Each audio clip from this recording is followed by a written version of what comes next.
Bienvenue dans cette présentation de la clé HDMI Mirroring EZCast Pro. Cette clé donc est pourvue d'un connecteur unique HDMI qui est destiné à être fixé, à être mis sur une télé ou un vidéoprojecteur ou un écran, et donc elle sert à recopier l'écran de vos tablettes et de vos smartphones.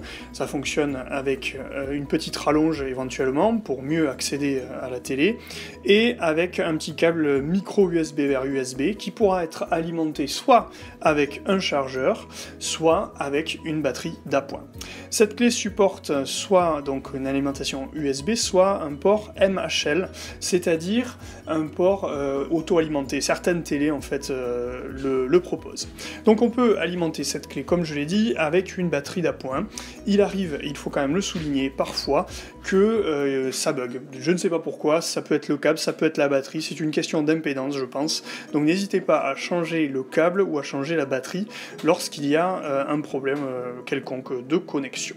Alors rentrons maintenant dans le vif du sujet en parlant donc de mirroring avec les trois systèmes que je vous propose de découvrir, en commençant donc par une tablette Fire d'Amazon sur laquelle j'ai installé le Play Store d'Android, et j'ai pu donc installer l'application EZCast Pro, ce qui m'a permis en fait de diffuser la tablette en mirroring. Il suffit de toucher le petit bouton mirror, on verra ça pour Windows tout à l'heure.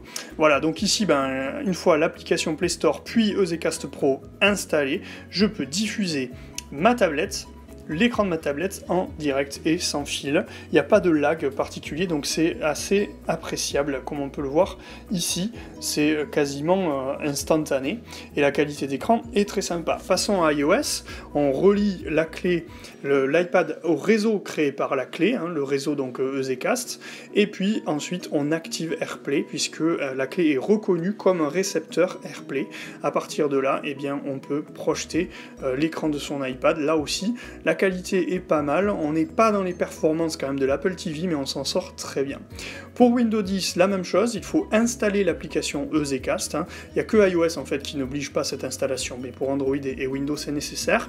Donc on installe l'application EZCast Pro, on rejoint le réseau Wi-Fi, et ensuite dans l'application EZCast Pro, eh bien, on va pouvoir dupliquer son écran avec la fonction Mirror en haut à gauche, mais on pourra également le dupliquer, cet écran, ça fait, l'étendre, ça fait aussi partie des options. Voilà, à bientôt.